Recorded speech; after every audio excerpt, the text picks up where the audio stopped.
Olá, bem-vindos ao podcast É de Nossa Conta. Ao meu lado aqui, o presidente da Associação Comercial da Bahia, Paulo Cavalcante, que divide mais uma vez comigo essa mesa redonda, não é isso, Paulo? É isso aí. Estamos aqui às ordens. Paula E Máquina. aqui ao nosso lado, José Antônio Alves, o provedor da Santa Casa da Misericórdia. E vale ressaltar, não é, José, que a Santa Casa da Misericórdia foi fundada no mesmo ano de Salvador, em 1549. Fala pra gente um pouquinho e bem-vindo. Seja Prazer bem-vindo, estar meu aqui, amigo. não é, Tá bom, Paulo? Tá bom. é um prazer estar aqui atendendo a um pedido de Paulo, um convite de Paulo, e dizer o seguinte a vocês: a Santa Casa era como um braço do governo, não é? Que vinha numa situação estruturante em termos de assistência social. Talvez na época essa terminologia assistência social nem existisse, mas ela era fundamental para que o governador efetivamente pudesse governar, né? Então ele tinha várias atribuições que existiam nas Santas Casas. As Santas Casas não são, apesar de terem se criado um dinamismo no Império Português na época, ela já existia em alguns países. A Santa Casa ela tem raízes italianas, principalmente naquela região da Toscana, Florença, e graças a uma mulher, né, do Renascimento, que era tido talvez como a mulher mais rica do seu tempo, foi uma rainha de Portugal chamada Rainha Leonor de Lancastre, Maravilha. né? Ela criou a Santa Casa de Lisboa, não é? Com 13 objetivos espirituais e materiais, não é? Em que ela e ela viabilizou essa operação para a Santa Casa de Lisboa, no momento que grande parte da população se lançava ao mar, nas descobertas ultramarinas. Ela doou, ela não tinha herdeiros, tá? Então quem tomou a posse, quem passou a exercer o cargo era o sobrinho dela, Dom Manuel I, né, o Venturoso, que então naquele momento ela não queria deixar tudo o que ela tinha para a Igreja Católica, né? E só para vocês terem ideia do que isso significava, o tudo que ela tinha um percentual sobre a alfândega portuguesa, Rapaz, que naquele momento estava trazendo todas as importações da África, do Oriente, da Ásia recém-conquistada. Ela faleceu no convento de Chabregas, que foi construído por ela, próximo de Lisboa, que foi extinto com um terremoto já no século XVIII, mas ela deixou uma grande fortuna, né, com uma série de obrigações para que o provedor, que tem esse nome exatamente para ser o administrador do que ela deixou, durante 300 ou 400 anos, a Santa Casa de Lisboa foi o órgão que mais emprestou dinheiro aos governos portugueses. Ela que se notícia fazia o legal. Olha, papel de banco, Aham. né? E o exemplo dela se repetiu em vários locais. Então, você tem Santa Casa em Salvador, não é a primeira Santa Casa do Brasil. Nós fomos a primeira Santa Casa criada por Tomé de Souza, o governador-geral. Porém, nós já tínhamos a Santa Casa de Santos, que é anterior à nossa, não é? então a Santos segunda, né? Que ficava legal. exatamente. Então, existia a Santa Casa de Olinda, que era outro polo comercial, e logo após a Santa Casa de Salvador, por alguma necessidade imediata, até porque onde o governador estava teria que ter uma Certo. Santa Casa, um bispado e daí por diante. Nós nos estabelecemos exatamente onde nós estamos, ali naquela encosta, Rapaz, fora da paliçada que protegia a cidade, então ela ficava na encosta e já como uma unidade hospitalar, né? Apenas no século XVIII, devido à quantidade de órfãos, e isso era uma tradição que vinha da Europa, né? Esses homens se lançavam ao mar, 50% deles voltavam, 50% ou mais de 50% sequer voltavam e que deixava inúmeras mulheres grávidas e que não tinham condição de cuidar das crianças. Então a criança era colocada na roda, né? Chamava-se Roda dos Expostos. Então isso passou a ser logo uma atividade da Santa Casa também. Então, além de hospital, ali naquele mesmo lugar, a Santa Casa vai crescendo na encosta e passa a ter um conjunto de freiras que recebia essas crianças, né? Ali não ficavam só crianças pobres, também tinham relacionamentos frutos de, enfim, de relacionamentos que não eram aceitados pela sociedade na época, em que essas crianças também eram deixadas lá, geralmente com uma carta ou com alguma lembrança para que, se um dia essa mãe ou essa família porventura se arrependesse, ela pudesse voltar à Santa Imagine. Casa e resgatasse esse garoto ou essa garota. Essa foi uma das atribuições que nós tivemos. Logo também, quando chegou, existia um número enorme e isso é um fato muito pouco divulgado da Santa Casa. Existiam muitos corpos que eram despejados ao mar. Os negros eram peças, né, como se Aham, fosse uma peça de estoque, sei. que eram jogados ao mar, muitas vezes sem identificação. A Santa Casa fazia todo esse processo de resgate desses corpos. Isso está retratado num livro chamado Livro de Banguê, não é? Que maravilha. Benguê é aquele lençol que você amarrava de uma ponta a outra de uma vara e você levava a pessoa para ser enterrada. Certo. Então você dava um enterro cristão, mesmo naquele último momento, você fazia o registro histórico, não é? Vocês têm Daquele esses livros enterro. lá, né? Nós temos todos esses livros Que lá, maravilha. de que como era esse ser humano, de que maneira ele era, de que nação africana ele pertencia, quais as marcas no corpo que ele tinha. Às vezes eram marcas tribais, outras vezes era a marca do dono, outras vezes era a marca de quem os transportou, não é? Esses livros eles têm sido analisados, pesquisados. Isso funciona lá na Pupileira, Uhum. né? Maravilha. Foi financiado pelo BNDES em um determinado momento e hoje nós temos todos esses registros. Daí a Santa Casa continuou crescendo nessas atividades, logicamente teve que fazer suas contabilidades, passou a ser também um templo religioso, então você tinha um hospital, você tinha um orfanato, você tinha um templo religioso, depois você tinha um palácio, porque as pessoas também doavam muitos bens à Santa Casa, então a Santa Casa tinha que administrar esses bens, e algumas tradições que permanecem até hoje, né? Quais as, Fantástico. desculpa, Paulo, você ia Não, falar? não, faz. Quais as tradições que permanecem até hoje? Porque a Santa Casa já nasceu com essa forma de acolhimento, né? Aí você falou a respeito do livro de Banguê, que tem lá também na Santa Casa de Banguê, mas muitas pessoas acreditam só que a Santa Casa também é mais na área de saúde, mas não, acolhimento, obviamente, é em relação à saúde, Isso. que é algo muito importante que as pessoas precisam para ser acolhidas, principalmente, Paulo, as pessoas que vêm do interior, eu que sou do interior, sou de Irecê, a gente sabe da necessidade que vem para aqui, para a capital, nessa expectativa de ser atendida. Mas quando você fala também do livro de Banguê, há também em relação à cultura, à arte. Então, a Santa Casa está imersa em vários setores, né? Pois é.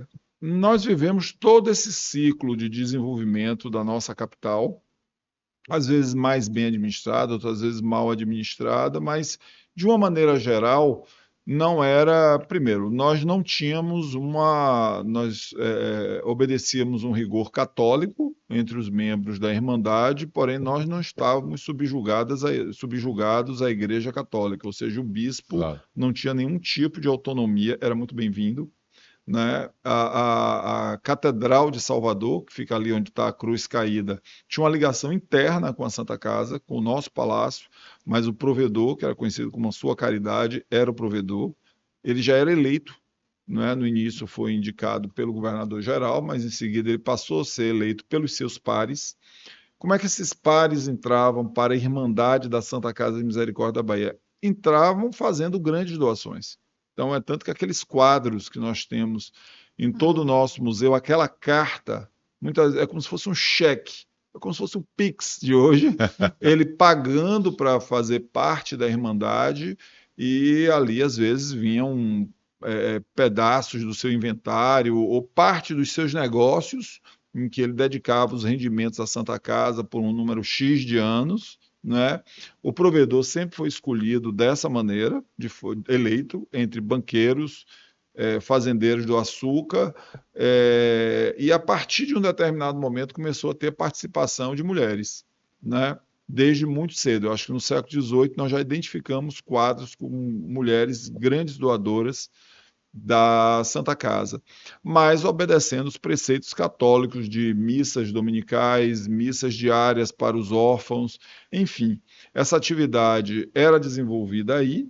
No início, nós resgatávamos também os náufragos e dávamos os primeiros abrigos que eram necessários. Enfim, era uma casa de primeiros socorros, né? Então, no início do governo geral, a partir de um determinado momento, 100 anos depois, ela começa a tomar um aspecto mais orgânico, com construções mais sólidas, não é? Você separando o que é a área da saúde. A área da saúde vai ser sempre a área mais exuberante, né? Porque é uma área que você requer investimentos, você, para sobreviver, requer investimentos em tecnologia, adaptação, ensino, né? A busca do saber. E, ao mesmo tempo, a Santa Casa passava a ser também uma grande alternativa para resolver problemas de governo, né? Então, chegou num determinado momento em que as famílias mais abastadas, a Santa Casa... Mas, desculpe perguntar, só para a gente entender, resolver problemas como intermediando? Antes disso, você vai entender. Primeiro, a cultura da Santa Casa é atender quem precisa dela. Não importa o seu status social. Nós atendemos pessoas desabrigadas do mundo, desabrigadas da sociedade, mas nós atendemos também aquelas pessoas que, por algum motivo, estão abrigadas e nos procuram. Então, isso sempre foi muito fundamental e isso é feito com equidade. Logicamente, quem pode ser atendido pagando, ele vai ser atendido pagando, claro. Mas o desassistido, ele não vai ser abandonado. Okay. Entendeu? Então, existia esse princípio de equidade desde os seus primórdios, né? Como braço do governo, um grande exemplo que nós podemos dar, a partir de um determinado momento, e isso ocorreu no século XIX, a cemiterada, né? A proibição de se enterrar cadáveres em igrejas, né? E em Salvador, todas as famílias mais nobres, mesmo aquelas que não eram mais nobres, faziam um esforço financeiro enorme para levar, enfim, ter o seu panteão, ter o seu local de enterro, e você queria um lugar santo, um lugar em que a pessoa tivesse essa identidade. Um dia haverá ressurreição e você estaria num lugar santo, dentro de uma igreja e tal. Então vem a proibição do governador que o faça, porque não havia mais igrejas suficientes para se enterrar tanta gente. Claro. Né? Bom, existe uma revolta, porque a população não aceita essa medida. Você pode imaginar que hoje seria uma coisa higiênica, elogiável. Na época, isso lembra um pouco a vacina, né? Isso há uma reação muito forte quanto a isso, e o governador, a primeira providência dele é providenciar a Santa Casa, porque a Santa Casa fazia enterros, já, como eu coloquei aqui, as pessoas eram executadas ali no Campo da Pólvora, os condenados, e a Santa Casa era responsável por fazer todo o enterro dos condenados, né?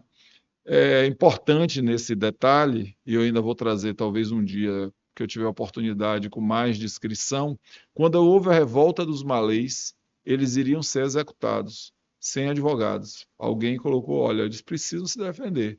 Quem pagou os advogados foi a Santa Casa. Não adiantou nada, todos morreram, mas foi a Santa Casa. Naquele momento em que a mão da sociedade não chegava a ninguém. É como se fosse a Defensoria Pública.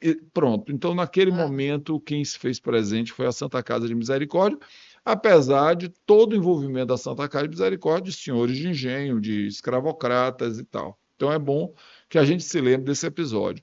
Nessa época, voltando à cemiterada, o governador cedeu aquela área da federação, onde hoje é o Campo Santo, tá certo? Era a Fazenda São João.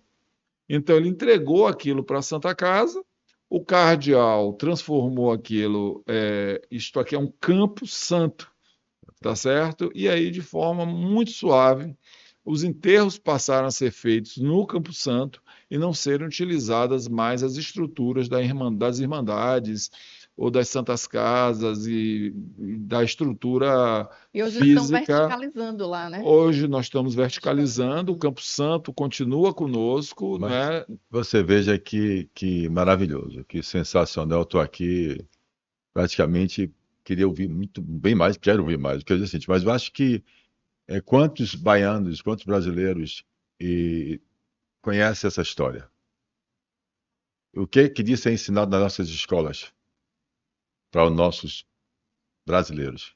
uma história rica, maravilhosa É dessa, que verdade. mostra efetivamente, veja, quem é que estava antes do Brasil, né? Veja bem, antes, você colocou, começou o Brasil vindo para cá, uma colônia, né? E antes disso já existia uma rainha, ou seja, uma nobre, que preocupado do outro Existia a memória dela, porque ela memória, já tinha Já morrido. pois tinha é, morrido, né? vindo Já para era cá, mulher, já iniciando, vindo né? para Uma cá, mulher. Olinda, Santos, Salvador, colocando, atendendo indiscriminadamente, seja quem for, como você colocou, né, acolhendo as crianças, já pegando os negros que eram descartados no mar, identificando e preocupando com essa questão toda. Quanta coisa que a sociedade civil, e mais do que isso, uma única pessoa ou uma ideia pode fazer e quantos anos pode durar essas ações. Isso vem exatamente se encaixar perfeitamente, foi espetacular. Veja que a minha ideia, né, era a gente trocar pensamentos, ideias, exatamente conhecer mais da Santa Casa, mas eu estou impressionado, muito bem impressionado, com essa história que se encaixa com o que eu chamo de consciência cidadã participativa transformadora. Como é que a gente, uma prova de como é que a gente transforma uma sociedade. Uma prova de que as pessoas estão preocupadas, veja bem, a luta, né, da defesa, do advogado pago, das pessoas condenadas que estavam ali sendo executadas, da solução do governo de arrumar como fazer. Bota aqui o Campo Santo, vamos fazer uma questão, vamos resolver as Isso. questões, vamos atender, e até hoje, né? Você tem o Campo Santo, você tem o Hospital Santa Isabel, o Pelourinho, né? O Hospital Santa Pereira. Isabel foi em outro momento. Então, A Pupileira. tudo isso que você, de órfão, ficava naquela estrutura ali, junto à Praça Municipal, Certo. né? Existia ali um prédio lateral, onde era o orfanato. Os garotos que eram órfãos, eles, de alguma maneira, eles conseguiam mais rapidamente serem adotados, porque eles eram os oficiais, né? Iam ser oficiais, marceneiros, alguns ourives, outros. Então, eles eram sempre escolhidos. A mulher, coitada, ela só tinha uma alternativa, que era o casamento. E ela tinha muito pouco relacionamento social para que isso chegasse a acontecer. Então, ela tinha a chance de ir para a atividade religiosa, que era um número de freiras. Durante muito tempo foram freiras francesas, então exigiam dela um artefato cultural que muitas vezes elas não conseguiam ou serem adotadas para trabalhos domésticos. Então, era a única alternativa, elas eram um pouco vítimas desse processo. Elas utilizavam aquele último coro que nós temos no museu, que foi inaugurado essa semana. Eu costumo dizer, desculpe a terminologia, pode parecer muito primário, mas depois que a igreja. Eu sou provedor pela segunda vez, eu fui há muitos anos atrás.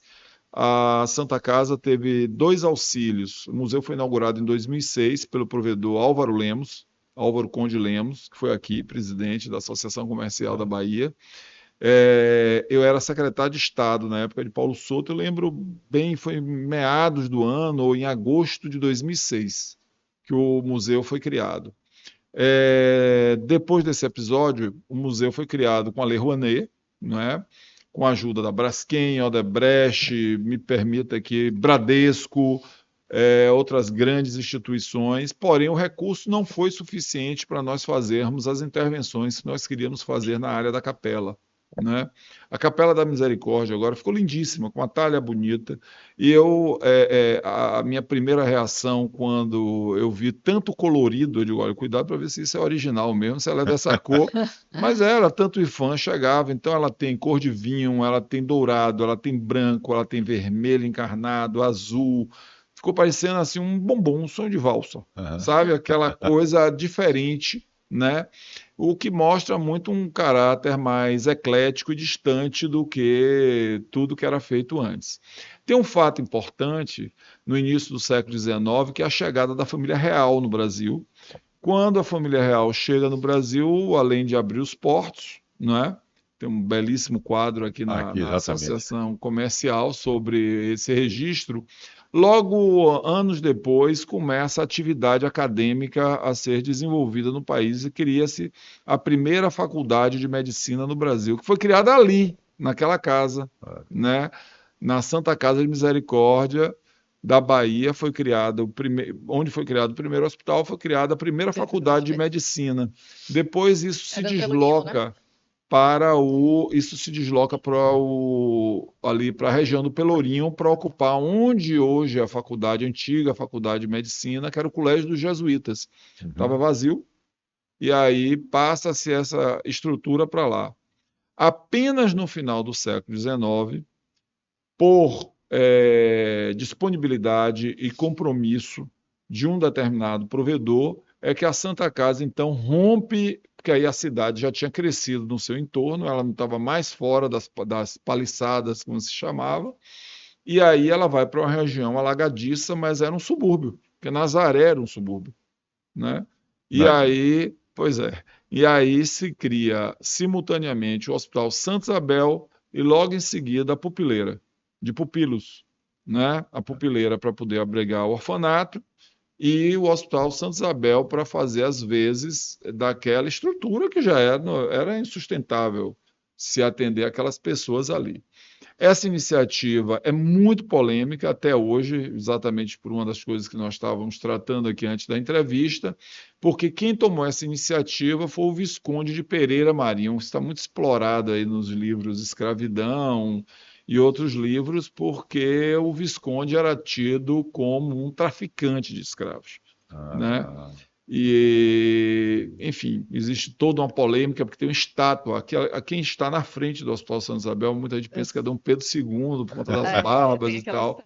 Não é Dom Pedro II, é o Visconde de Pereira Marinho, mas ele constrói, é ele que dá o pontapé inicial para a criação do Hospital Santa Isabel. Ele constrói e acaba. Os primeiros pavilhões do Hospital Santa Isabel são construídos por ele. E a estrutura da pupileira, de uma maneira geral, também é feita por ele, né? E aí a roda dos expostos passa a ficar ali na Joana Angélica, né? Onde tinha um cartório ali. Ali tinha uma roda, sempre tinha uma senhora, uma freira, que ficava 24 horas por dia ali, recebendo qualquer garota que fosse dispensada. Você girava a roda, né? E o bebê era retirado.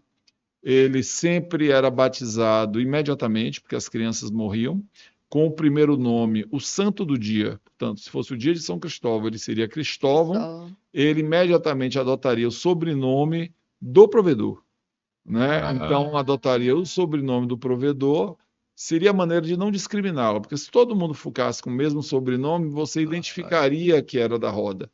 Então, se tomavam essas cautelas.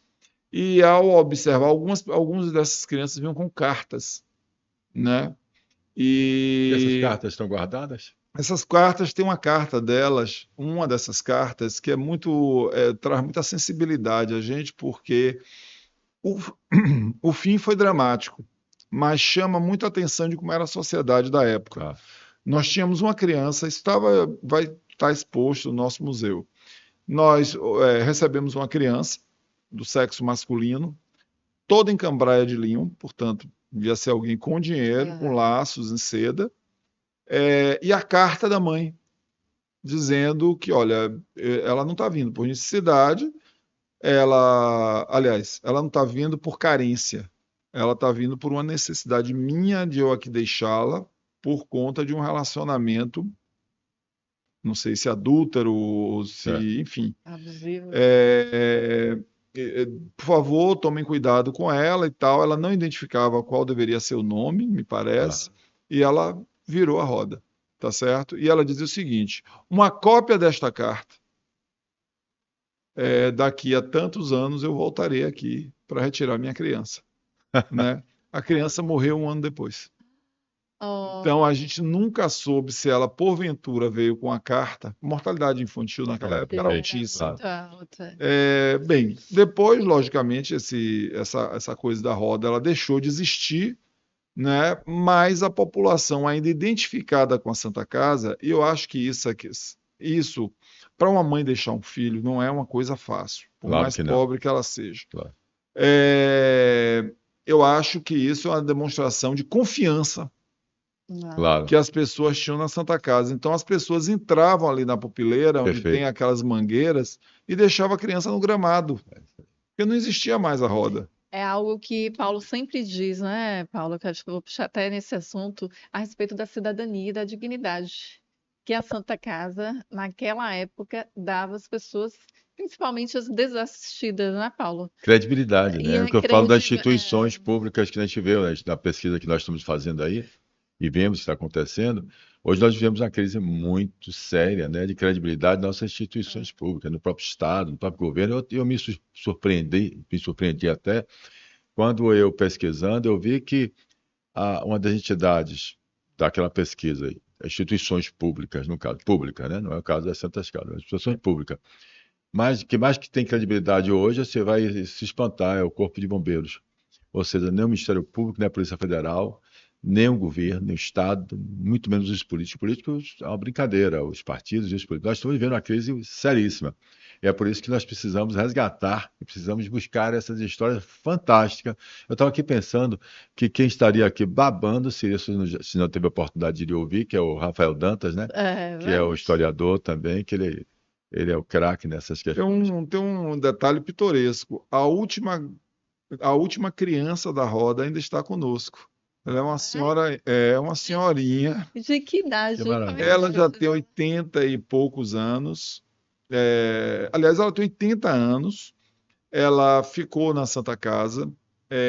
Bem, não precisa dizer a vocês que esses hábitos É, foram deixados de lado, as Claro. pessoas deixaram, lógico. abandonaram essa coisa de criança. Nós passamos a ter escolas, passamos a ter uma creche, em substituição ao que antes era um orfanato, A né? legislação A apareceu, a legislação de legislação de proteção proteção para apareceu, crianças, enfim. então. Em determinado momento, uns diretores, e eram diretores executivos, não foi um provedor e tal, leva a possibilidade de tentar sensibilizar. A Santa Casa tem muitos funcionários, sensibilizar quais os funcionários que não têm filhos, será que não topavam adotar um dos nossos meninos, É. né?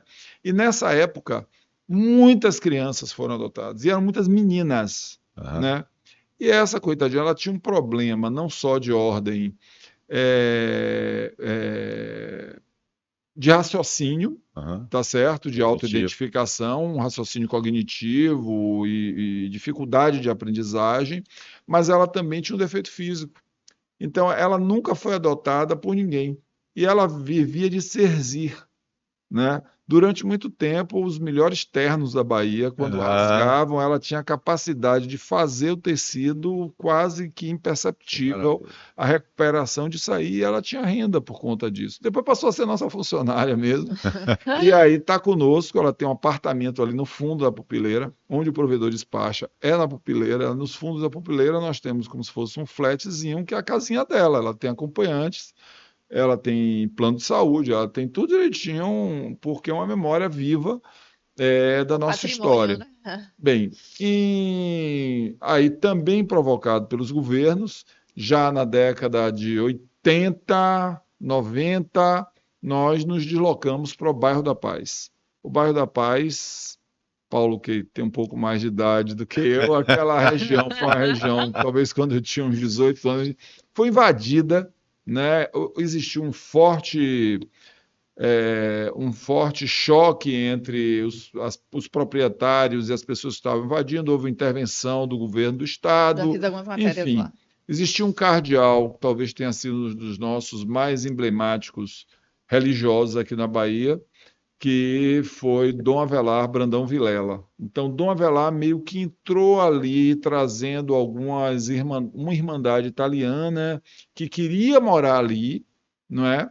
Para que se fizesse uma escola, se fizesse uma creche. Até que Dom Avelar já estava muito velhinho, morreu como arcebispo primaz, não é? Arcebispo primaz do Brasil, ele vem a falecer, e aí depois a Santa Casa é procurada para assumir a Fundação Dom Avelar e passar a cuidar disso. Como nós já não tínhamos mais tantos órfãos, a pupileira já não ficava num local tão conflagrado. Eu cheguei como provedor, a ver pessoas levando os filhos para a creche da pupileira de táxi. Então, já não eram pessoas tão É. pobres, né?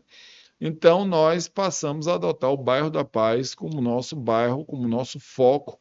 Nós mantemos hoje quase 600 crianças que ficam conosco até os 6 anos de idade, de 1 a 6 anos de idade, aí fortemente integrado com as famílias, As famílias...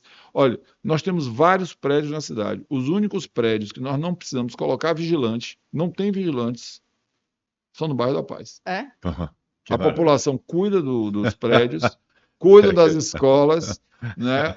Diz que a Santa De Casa tem novo, é mais de 200 reconhecimento. prédios, né? É, É isso? É um nós temos em reconhecimento, torno é de 200 credibilidade, é prédios. saber que No está centro fazendo. Esses histórico. prédios É. nós mesmos usamos, tá? Entendi. Muitos desses prédios nós mesmos usamos em nosso próprio benefício, porque você Benefício. precisa ampliar, você precisa colocar serviço de contabilidade.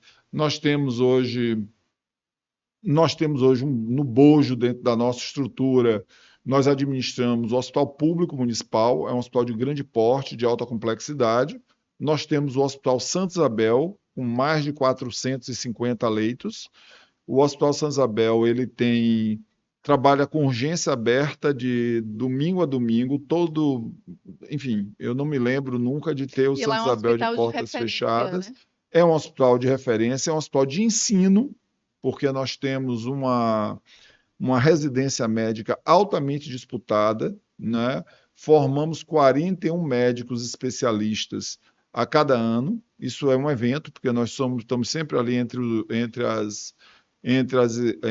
os hospitais de ensino, entre a primeira e segunda opção da residência médica.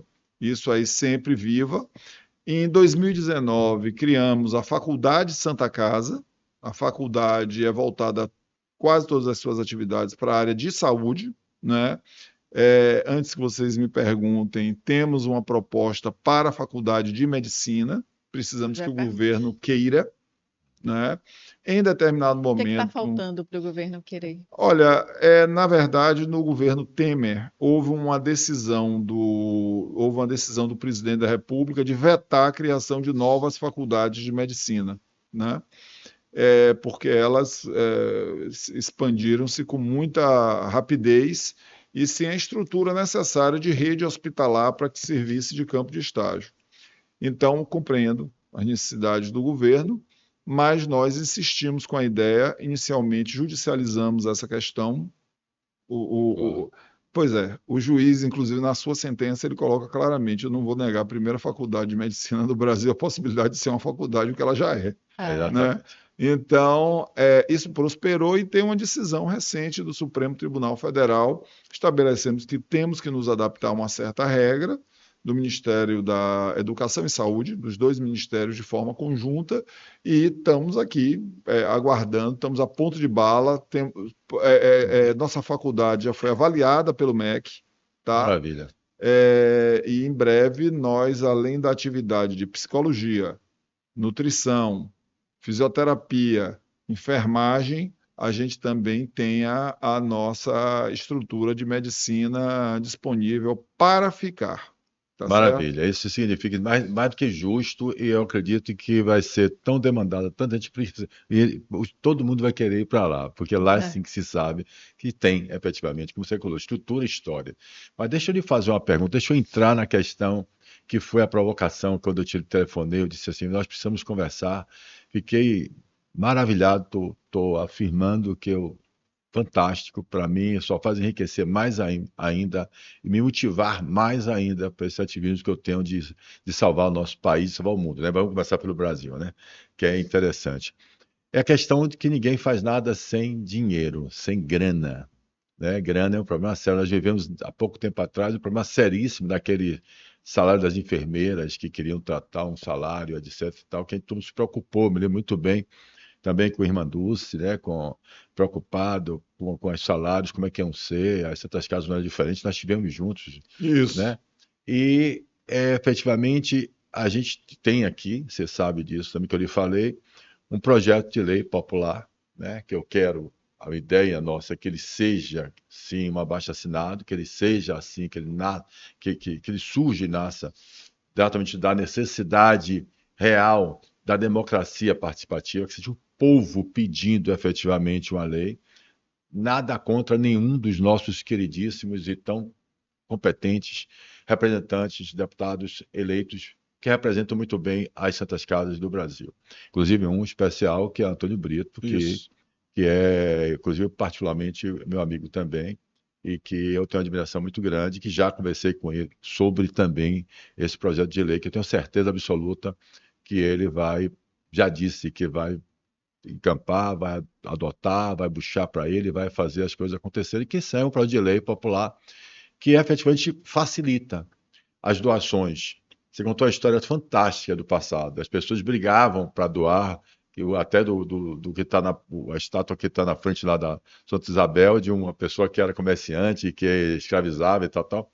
Mas as pessoas querem doar, querem fazer, querem efetivamente contribuir com as outras pessoas, com a sociedade que ele vive.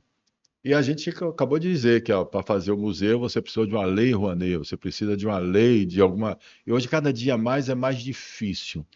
E a gente sabe as dificuldades que tem, que sofremos e que precisamos ter para que a gente faça essas doações e que essas doações sejam mais fáceis. Essa lei traz isso, né? Nós vivemos em um país não só onde nós temos uma reforma tributária para sair, para ser feita, mas que não foi feita ainda, e que efetivamente a gente não vê ela caminhando como foi programada e dita que ia ser apenas para facilitar, né, para tirar a burocracia e diminuir o litígio, né, para que as pessoas compreendessem a reforma tributária, mas nós estamos vendo que ela está mais complicada, ela ainda se puxa para um lado, se puxa para o outro pelas questões inclusive políticas, né? Agora, essa semana vai ser uma semana interessante, porque eu acho que os partidos políticos vão tomar mais importância, vai ter importância, vai começar as negociações para ver como é que vai sair essa reforma tributária.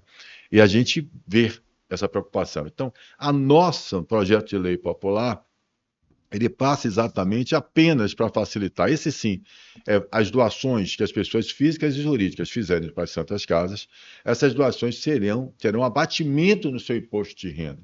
Ora, não precisa eu ficar toda hora buscando uma lei, buscando uma empresa, Braskem, Odebrecht, Bradesco, fulano, que tem dinheiro, que tem que fazer um projeto para ser aprovado, para ser aprovado, é uma complicação enorme. E aí vem várias e várias complicações, de travas. Tem empresas que desistem, que falam assim, poxa, eu já estou com dinheiro para dar, mas eu vou dar outra coisa, fazer outra coisa, porque não resolve. Então, essa lei facilita. Essa lei é um projeto de lei popular em que você abate no seu imposto de renda devido as doações que você faz para as Santas Casas. Mais do que justo, a história que você contou só faz reforçar. Aliás, eu vou utilizar como exatamente fundamentação, exposição de motivos para que efetivamente essa lei seja muito mais aprovada. E vou explorar isso, tudo que eu estou ouvindo aqui nesse podcast maravilhoso, com essa história fantástica, para mostrar por que que a gente tem que passar tantos séculos, né, e chegar hoje no século XXI, precisando ajudar uma inquestionável, como a gente falou aqui, ou seja, eu diria que se você coloca a credibilidade, né, da Santa Casa, agora junto de tudo que nós temos de instituições públicas, nós estaríamos aqui com certeza absoluta, todo mundo apoiando e querendo sim fazer isso, contribuir a doar para quem tem eficiência, para quem faz o bem, e exatamente com esse desprovido, né, de qualquer outro interesse. Aí sim que é uma coisa suprapartidária, aí sim que é uma coisa constitucional, republicana, é isso que a gente vê nas Santas Casas. Então, é esse assunto que é o que eu estava trazendo. Essa lei, ela vai na veia, né? Ela vai efetivamente, porque hoje, vira e volta, eu sei que a Santa Casa, administrada por você, Antônio, que é muito competente e eficiente, a gente sabe que vem dando resultado, se pagando, se mantendo. Mas eu tenho uma expressão absoluta, não quero dizer que as outras não sejam, eu quero dizer que tem muitas que precisam, né? Porque às vezes a demanda é muita gente procurando. Nosso sistema de saúde, ele efetivamente não é eficiente, nós sabemos que não é eficiente, ou seja, que é uma opinião minha, tá? Mas eu também as pessoas não acreditam. Se as pessoas puderem ter um plano de saúde, vão ter. Ninguém prefere ter seus filhos e as pessoas doentes da sua casa sendo atendidas num plano de saúde no hospital particular, ou talvez na Santa Casa, se tiver oportunidade de ter vaga, do que efetivamente ser atingido num SUS, né? Essa é a realidade, como a educação pública também. Vamos falar aqui agora da saúde. Então, é esta a questão e é esta. Como é que você enxerga um projeto de lei desse?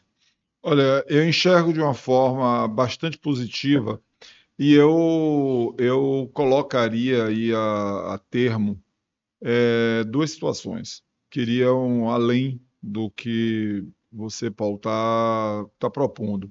Já existe uma iniciativa agora, não sei se você acompanhou essa semana, de possíveis emendas parlamentares conquistadas enfim, por um determinado deputado que queira fazer uma emenda parlamentar dedicando seus recursos, ele não tenha mais um pit stop em governos estaduais e municipais. Isso possa ser feito diretamente para a entidade filantrópica, Ah, que maravilha. diretamente para a Santa Casa. Não A sabia. iniciativa de Antônio Brito. Entrou na comissão essa semana. Eu não sei se ele conseguiu urgência urgentíssima para esse projeto, mas eu acho que é uma coisa de uma Maravilha. obviedade enorme. Ele, os seus deputados, direto. Os deputados fazem a emenda, não é? Ou o próprio governo, você pode ter iniciativa do executivo de fazer a emenda e passar o recurso diretamente. Maravilha. Que é a emenda PIX que eles estão falando, que já vai direto. Não é a emenda PIX, porque você vai ter que prestar contas. Você vai ter uma conta bancária, tá? Que é para receber emendas. Essa conta bancária, cada recurso depositado ali, você vai ter que ter um projeto para você fazer a prestação de contas. E já é assim. O que existe hoje no sistema de doações, né, é uma coisa extremamente complexa para o empresário, tá certo? Complexa de duas maneiras. Primeiro, ele para doar, ele tem que caber numa série de exigências. No caso da Santa Casa da Bahia, a gente tem até um coach, tem uma funcionária nossa que conversa com os empresários, ela vai explicando como é que ele tem que fazer, ou com um contador. Às vezes o empresário quer e não pode. É melhor conversar com o contador primeiro para explicar a ele como é que ele tem que fazer. Mas o que existe é que nesse conjunto de atividades que a Santa Casa trabalha, a Santa Casa tem atividades na área cultural. Nós temos um museu que não recebe recursos públicos, esse museu é mantido por nós. Nós temos creche. Nós temos um espaço que se chama Avançar, que é para pegar o adolescente que saiu da nossa creche, foi para a escola pública, está lá no bairro da Paz, então ali ele tem atividades lúdicas, ele tem uma série de atividades. Nós temos um hospital soberbo, enfim, no final são 6.000 pessoas, 5.500 empregos diretos, mais 1.500 empregos diretos. Mais, porque se você pegar os prestadores de serviço que trabalham conosco, passamos da casa de 6.000 pessoas envolvidas nesse processo, ou seja, essas pessoas ganham seu sustento, elas geram riqueza a partir daí, né? E muitas vezes o empresário doa, isso vai para um fundo, e esse fundo demora 6, 7, 8 meses para passar o recurso à Santa Casa. E você meio que se desmoraliza porque você solicitou esse recurso. A Santa Casa, eu confesso a vocês que é talvez um defeito da minha administração. Eu tenho quase que, e aí vale as escusas, o provedor tem todo o direito parece que é aquela ali para você. Quando você quiser falar para eles, falem, eles saberem, a culpa é minha eu não admito, né, que as pessoas se reportem a mim, olha, nós não temos dinheiro para fazer isso. Por quê? A Santa Casa funciona da seguinte maneira. Com 1 ano de antecedência, tem um definitório, que é o Conselho de Administração, de 22 membros, membros que são profissionais liberais, são empresários, são antigos provedores, que definem o nosso orçamento. Tá? Então, nós estamos com o que o provedor vai fazer para o ano seguinte, está definido no ano antes. Né? E aí nós apresentamos as contas, e essas contas são apresentadas a uma mesa administrativa, que leva isso para um conselho de administração, tem um conselho fiscal, temos auditoria externa, nós temos toda essa estrutura. Eu não posso admitir que a gente viabilize projetos só passando o Pires. Eu não admito que entre no orçamento passar o Pires. Eu não quero passar o Pires. Eu quero bater na porta do governo. Olha, eu tenho esse projeto aqui, vai fazer, o senhor vai me contratar, seu prefeito, seu governador, ou enfim, que a gente seja como governo. Exatamente. Isso. Mas eu não quero depender da caridade, porque afinal, quem gera riqueza, quem atende o número de pessoas que a gente atende, se nós somos competentes para fazer algo tão complexo. Olha, para você ter uma ideia, e aí não vale demérito a ninguém, quem tem robótica, cirurgia de robótica hoje na capital baiana? Você vai ter no Hospital Santa Isabel, você vai ter uma grande rede de hospitais. Ele ia fazer essa pergunta. Tava... Você tem em duas grandes redes de hospitais. E não há problema nenhum em dizer quais são, porque são poucas. Né? É o Mater Dei e a Rede Dó. Mas vocês foram os primeiros. Nós fomos os primeiros. Mas até hoje, se você somar todas as cirurgias de robótica feitas pelas redes hospitalares privadas, o Santa Isabel ainda faz mais sozinho. Tá certo? E isso não é só a qualidade da cirurgia que você levou para o cidadão, tá certo? É do profissional, gente, que você está formando, porque você começa a profissionalizar um grupo de cirurgiões nessa área. Se você vai para a área de hemodinâmica, que nós fomos também pioneiros. Eu fui lá na área de hemodinâmica. Pois é, a hemodinâmica brevemente está recebendo um novo equipamento, nós colocamos um equipamento novo em 2020. Pois é, eu tenho uma experiência familiar, né, de pessoa muito próxima a mim, que fez uma radioembolização, foi a terceira radioembolização do Brasil, o médico saiu do Einstein e veio fazer no Hospital Santa Isabel, e eu muito preocupado com as instalações, até porque era uma pessoa muito próxima a mim, e ele fez assim, olha, é muito melhor do que eu tenho lá, né, só para seu sossego. E os outros profissionais eram todos baianos. José Carlos, né? José Carlos de Brito é o chefe do serviço, mas por acaso, e aí para você entender a dinâmica daquela atividade, você não usa a hemodinâmica só para doenças cardíacas hoje. Nesse caso, era um tumor hepático. Né? E esse tumor hepático, você utiliza aquele equipamento para você introduzir e fazer vamos dizer, uma radiofrequência. Você usa para fazer como se fosse uma radiação interna, que você tem que isolar o órgão, né? E isso é feito por um conjunto de... me desculpe se estão me vendo aí, mas por um conjunto de meninos. Quando eu vi, disse, rapaz, esses meninos fazem isso, eles fazem isso. Né? Um deles tem uma tranquilo, que fazem muito bem, né? Fazem muito bem, deu muito certo, eles já fazem há algum tempo. Então, hoje, nós já estamos alcançando 20% a 30% do movimento da hemodinâmica, já é voltado para atividades que não são cardiológicas. Né? Bem como a robótica, quando foi criada, só se imaginava em adotar a robótica para a área de urologia. Hoje, alguma coisa entre 20% e 30% já são para cirurgias de tórax, cirurgias ginecológicas, né? Cirurgias gástricas. Né? Você começa a ter um novo mundo que se cria a partir daí, que revoluciona, você aperfeiçoa os nossos funcionários nesse sentido. Agora, como é dividido lá em relação ao SUS e o atendimento particular? A porcentagem, entendeu, Paulo? Disso? Olha, nós somos obrigados, por lei, tá? Eu não seria. Essa lei era uma lei ordinária, ela agora se tornou uma lei complementar, em minha opinião, com algumas falhas, enfim. Aproveite que aqui é o lugar de onde o seu calapé. Essa é uma das perguntas que eu vou fazer. Eu acho que a lei tinha que dizer o seguinte: olha, para essas filantrópicas, é a lei complementar da filantropia, do SEBAS, né? CEBAS. Primeiro, nós somos avaliados por aquilo, você imagine o mar de burocracia que é isso. A Santa Casa trabalha em várias atividades.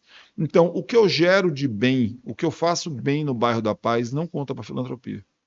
O que eu faço de bem no cemitério, enterrando indigente, né, ou enterrando um povo de santo que não quer ser enterrado na carneira ou no túmulo, eles querem ser enterrados na terra, e a gente procura viabilizar isso, né? O que eu faço no museu, já falei, o que eu faço além do SUS, atividades que o SUS não cobre e que, porventura, eu não vou deixar ninguém desassistido por conta disso. Isso não conta. Os 20%, as matrículas na nossa faculdade, 20% não pagam. São pessoas que passaram no Enem que nós convidamos para vir estudar conosco. Né? Elas não pagam mensalidade. Que não pagam mensalidade? E isso não conta na filantropia. Porque o que vale na lei... Porque a lei complementar estabelece que você vai calcular a sua filantropia em cima da sua atividade preponderantemente financeira. Então, como saúde é o que gera mais riqueza, eles só calculam X% lá, né? E ali você tem que fazer 60%. Nessa aqui, que ele rende mais, que sustenta todas as outras, você tem que fazer 60%. Tem uns atenuantes e tal, Mas eu não quero discutir isso. A lei é lei, é lei para ser cumprida. Para não ser exaustivo com vocês, nós cumprimos os 60% com folga, né? Mas nós temos que fazer uma prestação de contas individual todos os anos para cada ministério, seja da assistência social, seja da educação, enfim, cultural, para cada atividade daquela. Chega a ser uma perversidade. Então, o meu certificado de filantropia vai demorar sempre muito mais do que o dos outros, porque eu tenho que ser avaliado por vários órgãos de controle para eu conseguir minha certificação final. Bem, mas nossa certificação está em dia. A gente consegue superar isso. Essa perversidade, A gente consegue superar isso. Então, isso eu acho que foi um erro que ficou na lei. Você tinha que ser avaliado pelo conjunto de sua obra e por aquilo que você faz individualmente. E uma coisa muito perversa, nós já tivemos na Bahia muito mais entes filantrópicos que nós temos hoje. Muito mais, tá? Sabe? Dados. Bom, só um detalhe, eu sou provedor, Sim. eu sou filho de provedor. Meus pais eram portugueses, então já vinham com uma forte tradição de adotar uma Santa Casa. Então meu pai conheceu minha mãe no Brasil, mas meu pai já contribuía com Santa Casa lá, meu avô assim o fazia. Meu tio-avô foi provedor de Santa Casa. Então, era essa coisa de me identificar com a área filantrópica era uma coisa muito natural para mim, para meu irmão, né? Meu irmão é provedor de uma Santa Casa pequenininha, São Félix, né? Aqui no Recôncavo Baiano, uma cidade de 12 mil habitantes. Nessa Santa Casa você tem 6 salas de cirurgia, você tem ressonância magnética, tomografia, e lá também tem a mesma facilidade sua em termos de dinheiro? Lá eles conseguem, eles têm lá em São Félix não é exemplo, porque São Félix tem um voluntariado muito grande ligado à unidade hospitalar. Então você tem médicos que se doam, enfermeiros que se doam, administradores que se doam, pessoas que não cobram absolutamente nada, nem o tesoureiro, nem o contador. Mas, Antônio, deixa eu colocar para você. E não tem. Essa Santa Casa lá de São Félix tem 102 anos, né? E não tem uma queixa trabalhista em curso. Graças a Deus. Agora, antes de você falar, o que é que acontece? Nessa lei complementar, aquilo que nos é de direito, que o governo nos paga, por exemplo, pelo Sistema Único de Saúde, existe uma portaria que diz que nós temos que receber no quinto dia útil após o governo federal nos repassar o recurso, não é? E não é incomum, não é o caso da Prefeitura de Salvador, que nos paga em dia, tá certo? Não é incomum. Tá vendo aí? A secretária Giovana vai ficar feliz. Não é. De novo, mais eficiência. Não é incomum. Aliás, diz passado, ela não paga dia só você, não. Viu? Isso tem sido um marco da Prefeitura de Salvador. Ele paga, inclusive, todos os seus não é incomum as Santas Casas do interior receberem com 4, 5, 3, 6 meses de atraso. É como se fosse uma poupança, né?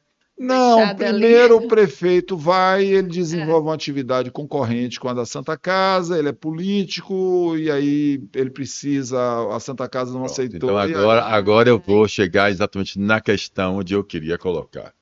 Quando eu provoquei, na verdade, quando eu acredito na consciência cidadã participativa transformadora, quando eu falo em consciência cidadã, eu estou falando exatamente isso. Eu estou falando que um trabalho desse, espetacular, que as pessoas vêm fazendo, se doando, como você colocou, os médicos de Santa Amaro e muitos outros, não é um só, são várias pessoas que se doam. A gente precisa começar isso. Eu não confundo as cidades, não, é São Félix. São Félix, né? Tá bom. São Félix. É uma colada na outra. Pronto, vamos lá. Quando a gente vem e pensa em fazer um projeto de lei popular, e exercer a democracia, né? Ou seja, participativa.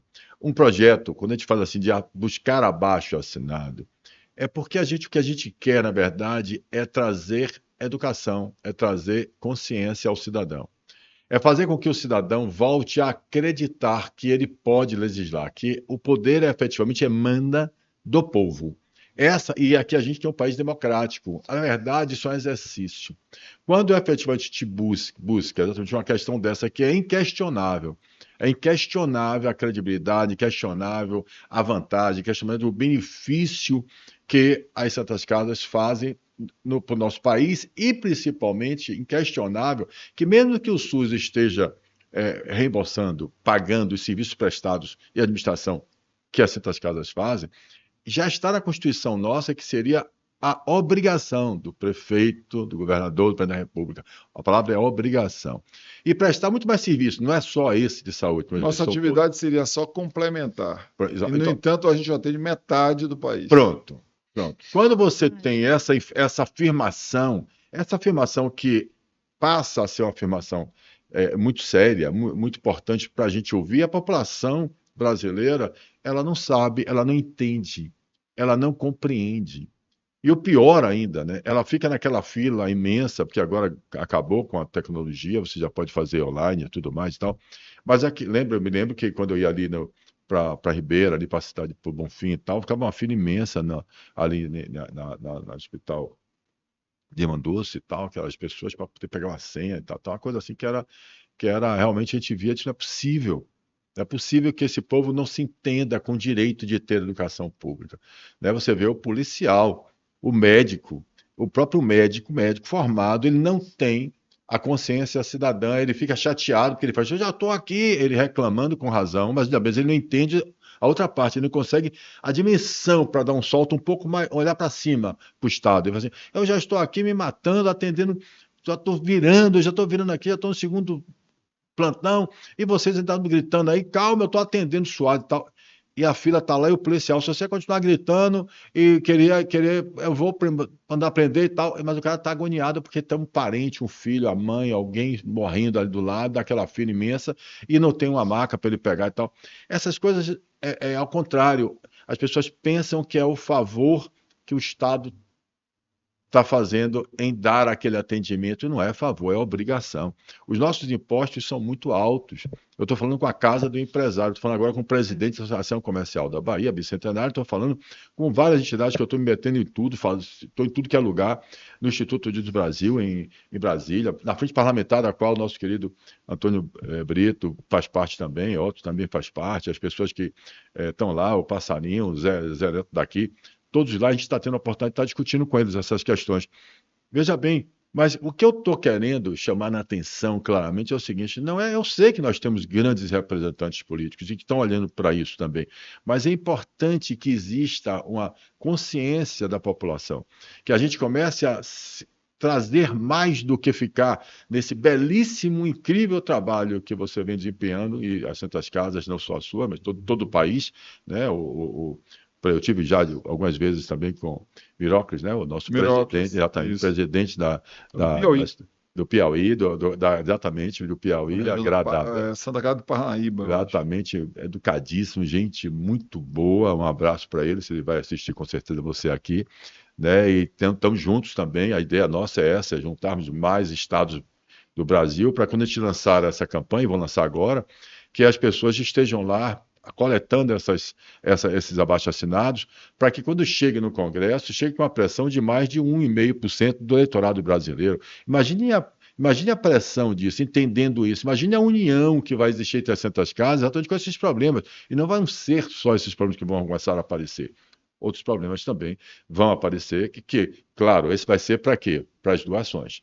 E as doações, por mais que a gente administre super bem, mas é mais do que justo. Se você tem um Estado que a gente sabe que não consegue ser eficiente nos seus serviços que nós aguardamos e prestamos, que ele seja, né, mais do que justo. Se tem as entidades que fazem isso mais do que 50% do que eles deveriam fazer, tenham exatamente essa colaboração, esse entendimento e esse sentimento de pertencimento, de unidade da nação, que é isso que a gente faz. Como é que eu posso contribuir mais? Como é que eu tenho certeza, já que a gente está aí com isso dizendo que as instituições públicas, como eu falei no início, não estão gozando da credibilidade do povo brasileiro que deveria estar gozando, e vocês gozam disso, mais do que nunca a gente confiar e dar o nosso suado dinheiro para quem faz. Essa é efetivamente o que a gente está buscando. Ou seja, mas mais do que isso, dignidade humana, e mais do que isso, sentimento exatamente de despertar. Você pode, a democracia não pode ser só representativa, ela tem que ser também participativa. Ela está na Constituição. Isso que eu estou lutando, é assim que eu acredito que a gente vai transformar o nosso país. Isso que eu estou chamando a atenção e fiz de propósito para perguntar onde o seu calo aperta, para fazer essa pergunta. Agora, o que eu estou dizendo que eu fiquei super satisfeito foi com a história belíssima e como mostra, né, que a gente tem hoje que é outra discussão minha.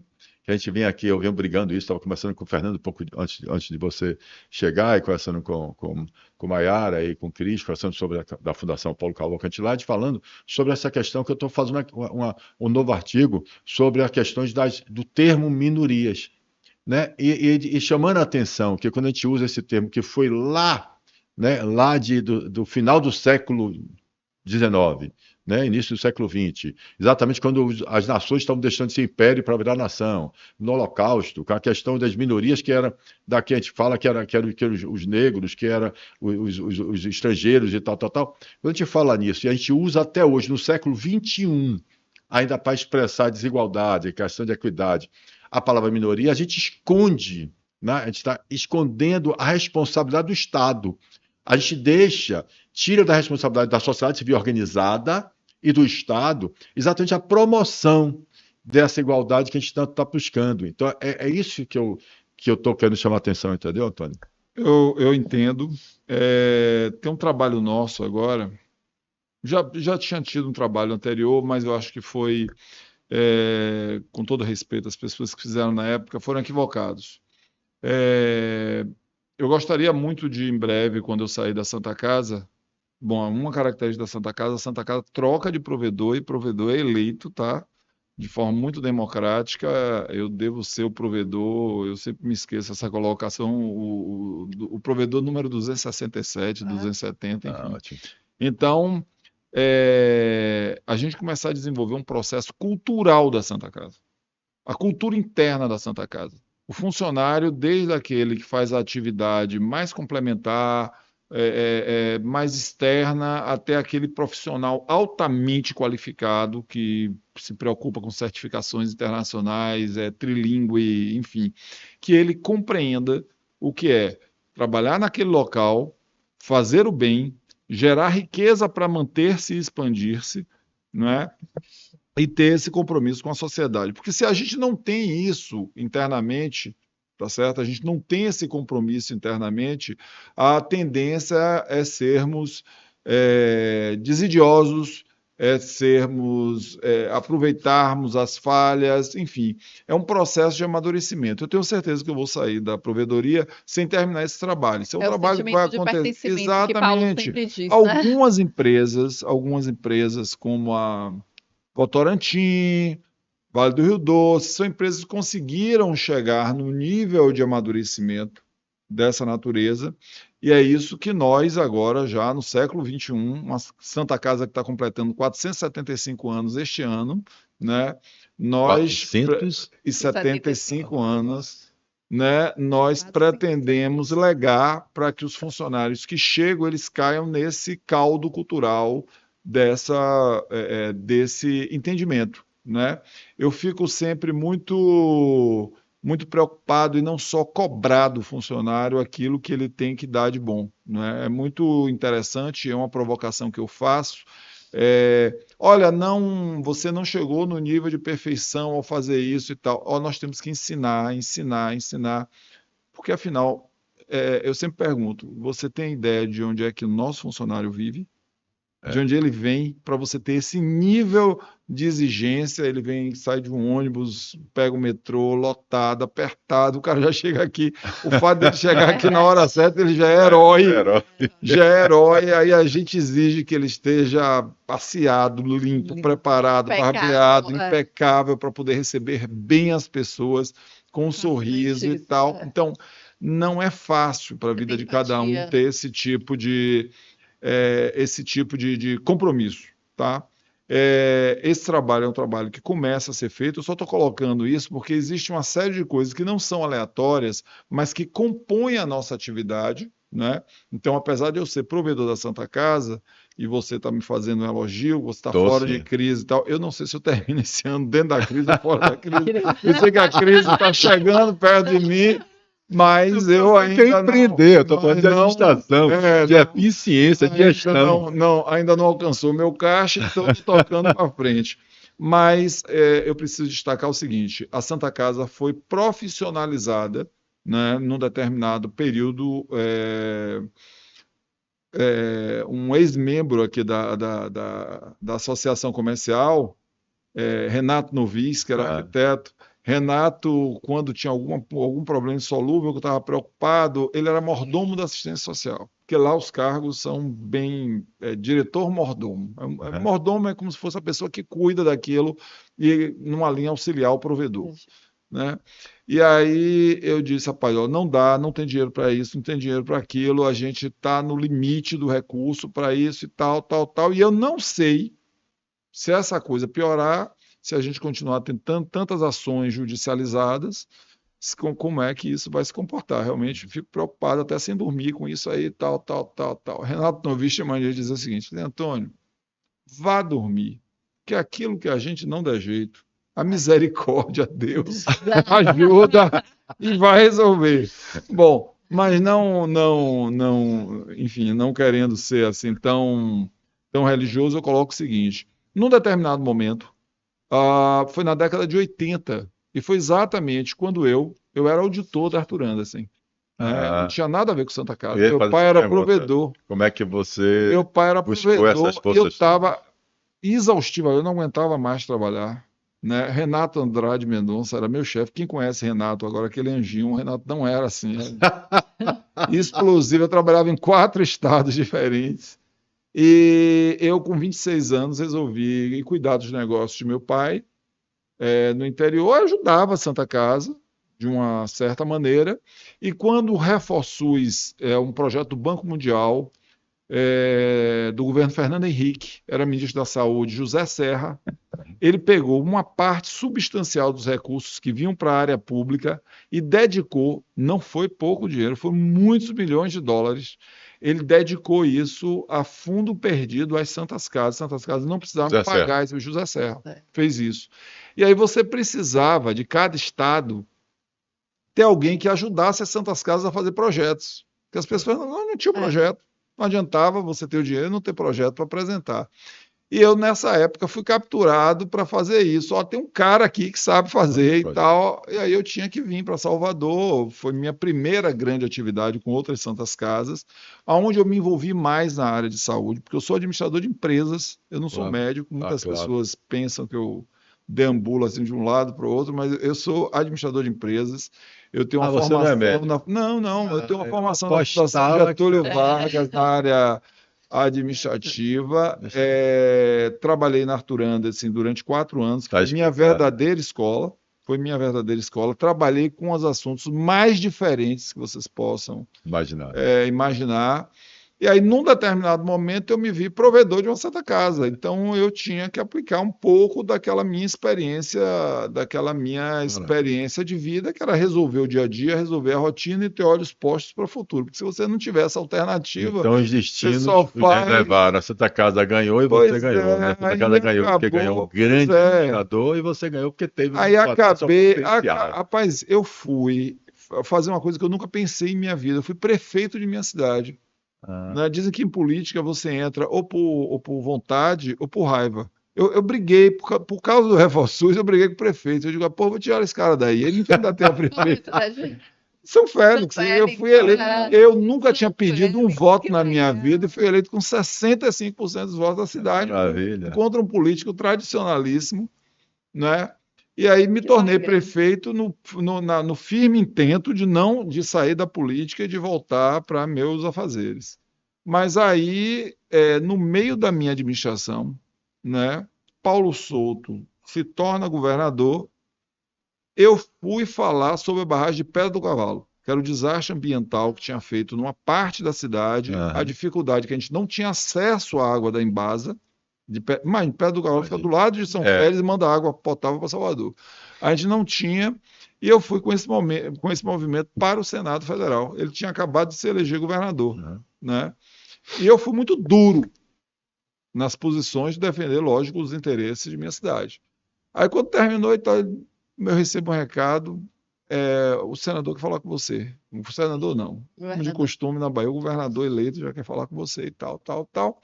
Aí chega lá, conversou muito comigo e eu achei estranho, porque eu só falava de barragem e ele só falava de saúde. Né? Aí no final saí, eu fui convidado para ser secretário estadual de saúde. Saúde. Ah, Primeiro profissional não médico a se tornar secretário em 110 anos de secretaria. Não tive nenhuma dificuldade com os médicos, convivi muito bem com eles, um espírito colaborativo muito, muito bom. Houveram uma ou duas reações Sugeriram dos órgãos coletivos. Mas o que eu queria, além do que você está colocando, eu queria dispor de alguns momentos para colocar, é de que o SUS é um grande sistema. sim. Dizer a você que, apesar dessas dificuldades de fila, nós estamos muito mais evoluídos do que nós tínhamos no passado. Eu que sou um menino que vim do interior, que nasci, aliás, nasci aqui em Salvador, mas me criei lá. Eu vi as dificuldades que existiam antes e hoje as facilidades que são possíveis fazer. Eu fui prefeito, fui gestor municipal. Na minha cidade não tinha uma equipe de saúde da família. Eu saí deixando com 100% de cobertura de saúde da família. Eu acho que existe uma série de conquistas nesse processo, porém, existe aí uma situação que é acomodatícia, que muitas vezes prejudica a todos. Eu não quero falar de sindicatos de trabalhadores sem se me reportar aos dos patrões também. Tá. Então, é preciso de um amadurecimento das duas áreas, porque eu tive há 4 anos atrás um exemplo de amadurecimento desse processo. Né? Logo depois do Covid, há 3 anos atrás, logo depois do Covid, houve uma reação muito grande do grupo de enfermagem, você comentou aqui, nesse país, né? Por valorização do seu salário e tal. E eu tinha um jantar para ir. Era até com uns parentes meus, que a gente marcou para se encontrar nessa capital europeia. Eu estava saindo com minha mulher e a cidade parada. Eu não entendia porque a cidade estava parada uma sexta-feira, 7 horas da noite. Pô, a cidade está tendo show de alguém aí, tal, tal. Não, é a greve das enfermeiras. Elas só fazem greve aqui depois de terminado o plantão. Ou seja, elas não deixam ninguém ficar desassistido, nem na Que eletiva. maravilha, viu? Você está entendendo? Mas conseguiram balançar a cidade. Era manchete de todos os blogs no dia seguinte, de todas as televisões e Mas tal, com essa consciência, chamando a né? atenção dessa consciência. Eu só quero dar essa pequena amostra que eu podia dar também para o patronato, tá? Porque é preciso que a gente efetivamente construa esse mundo melhor, esse recurso chegue, mas sem muitas estruturas corporativistas consumindo recursos e desacreditando as pessoas junto à sociedade. Então, essas greves excessivamente alongadas, essas discussões, gente, esses assuntos que são exaustivamente discutidos, mas tudo tem que ter um time. Você está falando da reforma fiscal. Eu já estou num azedume tal com ela, né? Que aí a tendência nossa é começar a acreditar que não vem nada de bom. Mas é isso que eu estou colocando, é excelente. Né? Você está respondendo onde o seu calo aperta, está respondendo exatamente essa discussão que tem a saber, é da nossa conta. A ideia do podcast, do portal E aí, é da nossa conta, é essa. É a participação nossa, a sociedade civil, colocando essas questões para criar oportunidades das pessoas ouvirem. Né? Ouvirem histórias maravilhosas, mas ouvirem também exatamente isso. É o que eu acredito. Eu acredito que a gente estamos nos perdendo. Eu acredito na evolução da Constituição de 88. Eu digo todo dia, o meu fundamento todo é a Constituição de 88, como Constituição cidadã, mas a evolução dela, a gente não está conseguindo evoluir. Nós estamos regredindo, nós estamos nos perdendo e nós estamos deixando isso acontecer. Então, é exatamente esta a provocação. Então, quando você coloca uma coisa que é verdadeiro, quer dizer, as pessoas não podem nenhum ficar olhando só para o seu próprio umbigo, nem o outro também, sem efetivar o que é o macro, o supra, segmentar o supra, o que é os seus interesses. Nós estamos brasileiros, somos uma nação brasileira, precisamos melhorar isso aí. E é exatamente o que você está colocando. Veja a consciência quando você fala de um exemplo maravilhoso das enfermeiras. Vou fazer minha greve. estou reclamando, mas eu não vou deixar de atender ninguém. Eu vou fazer depois das 19. 19, exatamente. Então a questão, vamos fazer as manifestações, vamos evoluirmos para fazermos as manifestações, nos colocarmos de forma estratégica e inteligente, ou seja, cidadã. Isso que eu chamo de... Agora, veja bem, o que é que está acontecendo hoje? Você não pode dizer nada, porque se você disser alguma coisa, você ou é a polarização está tão grave que você é, como é não sei o nome que a gente fala alguma coisa, Negacionista. Negacionista, se você falar misógino. alguma coisa, exatamente. Se você dizer alguma coisa, você vai ser o de extrema direita ou de extrema esquerda. Pelo amor de Você não Deus. pode ser meio termo. Não é só não. Isso Não isola. é fundamentalmente a Constituição Federal. Nós temos a Constituição Cidadã, Olha, nós temos social também. Eu costumo dizer o seguinte: a gente. Eu comentei isso hoje com um advogado. Eu vou até dizer o nome dele, fazer uma homenagem. Foi com o Silvio Pinheiro, que me ligou para uma outra situação. E aí ele dizendo, Zé, como é que resolve aquilo e tal? Eu digo, Silvio, olha, infelizmente eu não sei como resolve, porque a lei diz isso, tá certo? Porém, a lei hoje, ela tá tão, não é avacalhada, ela tá tão desacreditada, existem tantas maneiras. O português é o vernáculo, é um só, né? Você está lá, está a interpretação, está claro, né? Mas ela é vista de tal maneira que a lei só pega se tiver jurisprudência. Se ela não tiver jurisprudência de um tribunal superior, o juiz não dá. Não, mas é pior do que isso. Né? Nós estamos vivendo realmente uma insegurança jurídica enorme. É enorme. Mas, meu amigo, vamos lá. Diga aí o que é que você gostaria de dizer aí, para que a gente deixe registrado aqui no nosso podcast, para que você deixe para as pessoas. Primeiro, é da nossa conta, você entende que a sociedade, que nosso país é da nossa conta. Me conte o que é que você espera que as pessoas vejam a sua Santa Casa. Olha, eu acho que a Santa Casa, a exemplo de outras Santas Casas, a Santa Casa ela foi constituída, evoluindo já num caráter de caridade. A Santa Casa ela foi constituída para fazer o bem, para fazer coisas positivas para as pessoas, de forma indiscriminada, não é? O que eu gostaria, independente das nossas nuances legais e corporativas e de dificuldades, sejam políticas ou mesmo de ordem social, de que elas estão aqui, elas vieram para ficar, né? Que a gente não se deixe enganar por... Tem uma terminologia que me irrita profundamente, que alguém quando diz assim... não, a filantrópica tal, mas você sabe, né? Ela está assim porque ela é mal administrada. Pô, largam lá a Santa Casa sem receber dinheiro 5 meses, rapaz. Depois é mal administrado, vai administrar sem dinheiro. Né? Então isso não existe, né? Esse espírito de solidariedade que tem que permear a sociedade e tem que alcançar os governos, independente de partidos, e que a gente possa encontrar aí um nível de entendimento que garanta a sobrevivência dessa prestação de serviço, porque nós somos prestadores de serviço em qualquer área e de preservação patrimonial, que isso seja feito dessa forma generosa, com todos os entendimentos, com leis que durem, tá certo? Para que a gente possa ter uma convivência civilizada que basicamente a conquista da cidadania. Ótimo. Um minutinho, Paulo. Claro, pelo amor de Deus. Você falou a respeito de generosidade nessa sua última fala, também falou sobre solidariedade e antes você falou a respeito do voluntariado. Comparou a Santa Casa de Misericórdia de São Félix, que tem 107 anos, é isso que você diz? 107 anos, a respeito do voluntariado, que é muito forte, que não há nenhum tipo de ação trabalhista. E eu gostaria de saber a respeito do voluntariado aqui. Como é que as pessoas procuram? Se há muito voluntariado, como se deve fazer para ser voluntária?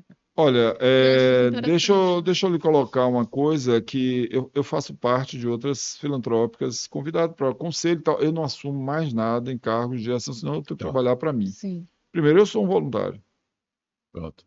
Todos os membros do definitório do Conselho de Administração da Santa Casa são voluntários. Todos os meus mordomos são voluntários. Todos os membros do Conselho Fiscal são voluntários. Nenhum deles recebe recursos, tá? Quando eu falei do ReforSUS, faltou complementar o seguinte: nós temos executivos que nós pagamos valores de mercado. Esses É, executivos nos devem satisfação, eles é. têm metas, orçamentos, como qualquer outra empresa, para prestar contas a nós, voluntários, que fazemos parte dessa irmandade. Nós tínhamos um voluntariado maior quando ficava na Pupileira. Agora Ah, que foi para o entendi. bairro da Paz, é mais difícil você pegar alguém que seja voluntário, você pegar um carro, está sujeito, sei lá, uma bala perdida, É, alguma coisa. Ali já existe um Verdade, microambiente que todo mundo sabe quem é da verdade. Santa Casa e você está meio imune a esse processo.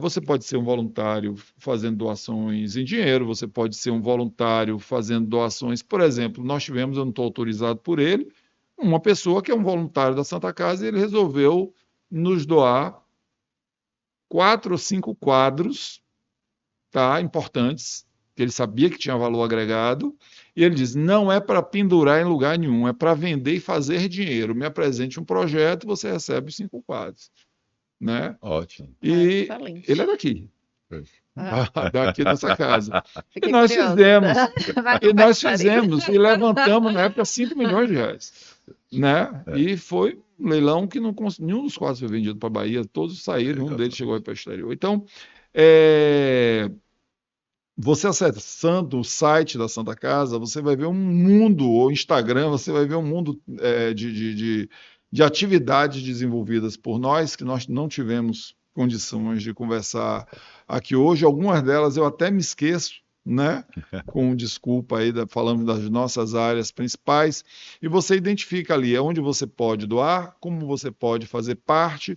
Para ser irmão da Santa Casa, você tem que ser indicado por um irmão, aprovado por um pequeno conselho, aprovado pela mesa administrativa, que propõe o definitório elege. E a partir de agora, desse novo estatuto, nós vamos ter critérios também para que esses irmãos participem mais ativamente, ou aqueles que não queiram participar, eles queiram licenciar-se. A gente tem procurado, o nosso estatuto, ele não é o mesmo de Tomé de Souza. Ele mantém os mesmos neologismos, né? Se você me perguntar o que me constrange em relação à Irmandade, hoje já está equilibrada essa coisa entre homem e mulher na Santa Casa. Eu acho até que as mulheres são mais assíduas, Ah. né? Vou fazer esse registro. Mas uma questão, voltando ao nosso conselho de administração, que eu queria deixar patente, que nós temos pessoas jovens e temos pessoas com muita idade. E que mesmo nos piores momentos do Covid, em que a Santa Casa estava sendo testada no seu máximo, tá certo? Porque dava um prejuízo Ah, terrível para a rede. Nós fomos a mergulho ao fundo do mar em termos de prejuízo. É, O meu conselho de administração nunca deixou de ter quórum. As pessoas Estava todo mundo lá participavam com toda a presente. dificuldade de casa. A maravilha. gente fazia as reuniões à Espetacular. distância. Alguns vinham. A gente usa uma sala lá, que é uma sala em M, porque as pessoas façam bem distantes umas das outras. Eu não me lembro, desde que eu sou irmão da Santa Casa, de ter tido uma reunião que eu não tenha chegado. Que eu cheguei, pô, não teve quórum na reunião. A reunião sempre tem quórum. E aquelas pessoas Maravilha. não são remuneradas. Então, Isso aí, isso isso aí, isso aí significa eu vou deixar um recadozinho assim. Eu estava louco para ver se a Associação Comercial da Bahia seguia exemplo da Santa Casa. Mas vamos lá, meu amigo. Fernandinha, por favor, deixa. Vamos falar para nosso tempo aí Eu também. já Tá, dei meu Luiz. último recado. O Fernando agora está. Não, infelizmente o nosso tempo já está acabando, né, É, Paulo? A gente quer agradecer. Conhecemos muito mais a respeito da Santa Casa. Obrigado. Eu achei super interessante. Parabéns pelo seu trabalho. Já conhecia, já fiz matérias, inclusive já fui lá e já fiz matérias, mas eu acho muito importante também as pessoas conhecerem, né? Porque é um patrimônio histórico, é um patrimônio cultural. Então, é muito interessante. Então, eu quero parabenizá-lo. Uma Santa Casa que nasceu junto com Salvador, então, com a cidade de São Salvador. Então, é super interessante, né, Paulo? E parabéns. Tá Obrigada bom. por estar Obrigado a aqui. vocês, obrigado pela generosidade, oportunidade que que é vocês me isso? dão de divulgar o nosso trabalho e anuir com as suas ideias. Acho que você, Paulo, está indo pelo caminho certo, sim. Nós vamos aderir a essa ideia de forma muito. Boa. As Santas Casas e os entes filantrópicos, quando eles resolvem se unir, eles mexem com o Congresso Nacional. É isso que eu O estou problema é que a gente só se reúne em crise. Exatamente, mas vamos fazer sem ser crise. Eu acho que é uma lei, É isso né? aí. Depois o pessoal assume, joga duro e faz, acontece. Gente, que orgulho enorme estar aqui com o Zé Antônio.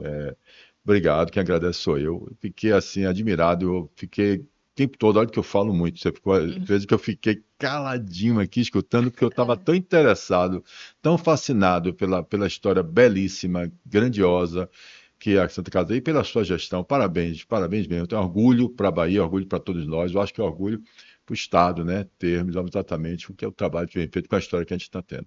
Muito obrigado, meu irmão. Pela Santa Casa eu agradeço. Paula Mac, tamo junto. Valeu, gente. Obrigada. Até a próxima, papel.